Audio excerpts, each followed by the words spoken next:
2 de la madrugada. Finalmente salimos para intentar la cumbre del Quitarraju, de 6.036 metros de altura por su cara norte. El sol nos alcanza cuando estamos a mitad de vía y con él llega un desagradable y gélido viento que nos acompañará durante nuestra ascensión.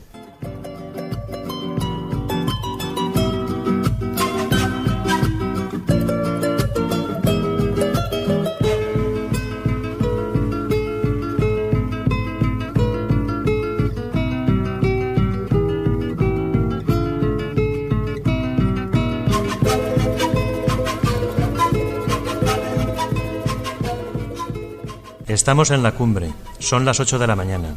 Por fin nuestro esfuerzo se ve recompensado, pero todavía no hemos finalizado, nos queda regresar, probablemente la parte más difícil y en donde estadísticamente se producen más accidentes.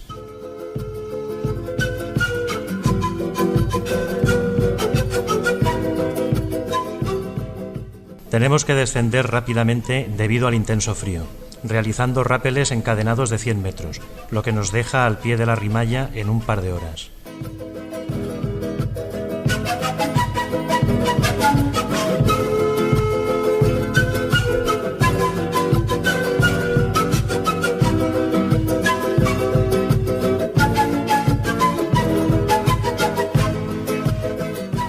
Tras una calurosa y larga marcha de regreso, alcanzamos el deseado campo base.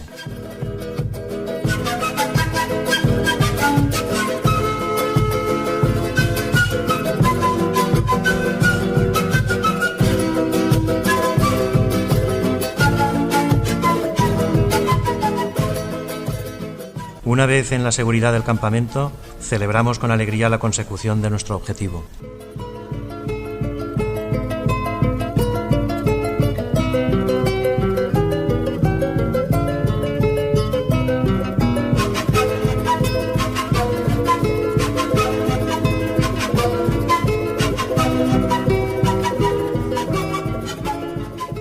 El atardecer nos sorprende con un abanico de colores y una puesta de sol inolvidable.